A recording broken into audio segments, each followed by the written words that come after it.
So let me tell you a love story. Once upon a time, not so long ago, in a land I googled to be 5,172 miles a day, I met a guy and he was perfect.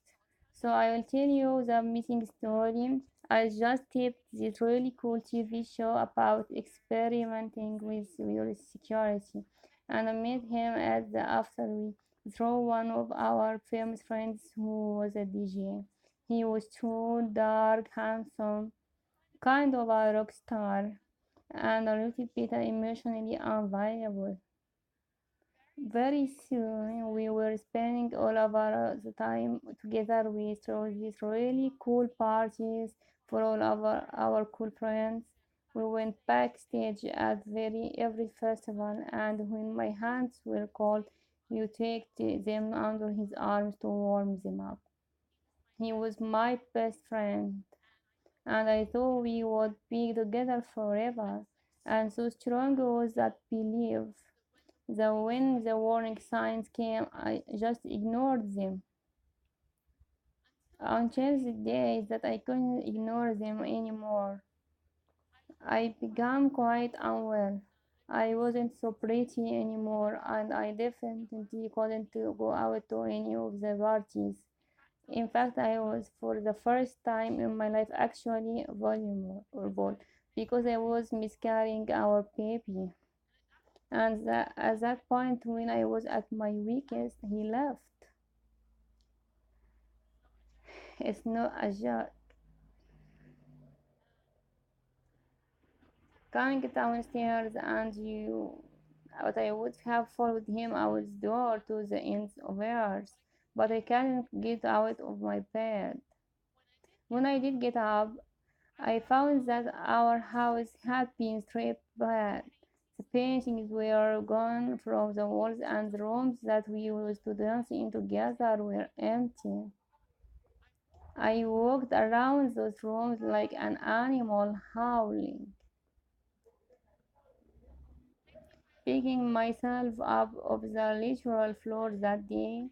I had to recognize after all of this excitement and this joy and this fancy at the end of the club, I had nothing. And you know what? That wasn't even the first time something like that had happened to me. I was a magnet for chaos. I liked chaos because when I was in chaos, I didn't have to confront anything about who I was. Truthfully, I had not known who I was for years because on the floor that day, I did have someone, I had myself. But for a long time, that had come to feel like it will mean nothing and it was invaluable. So I know it seems a bit self-indulgent to come about to talk to you guy about like effectively breakout story, but it was one of the chain of many including that made me think maybe there is other people, maybe the other people that aren't approaching love in the right way. Because I think we have all had experiences that they look like love, they feel like love, but when you open them up, there is nothing loving about them. But we continue to chase love because I think love is sold to us almost like the ultimate solution to ourselves, the things that makes our past okay, that gives us the direction for the future and imbues our everyday reality with meaning. I think love can be beautiful. I think it can be exciting.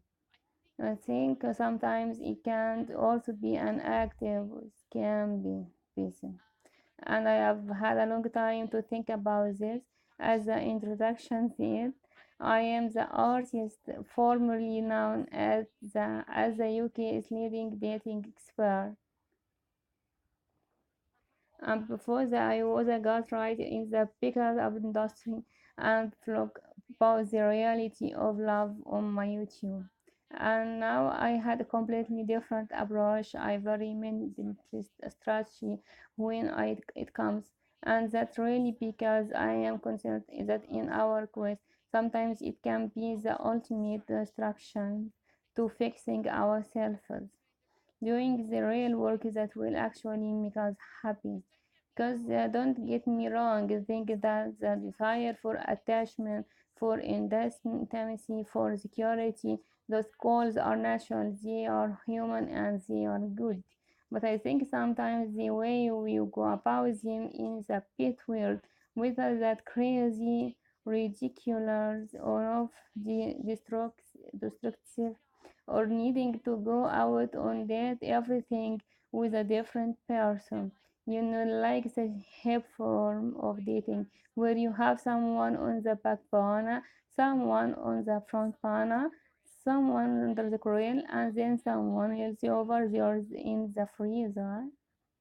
Just in case, God forbid, you spend a night by yourself.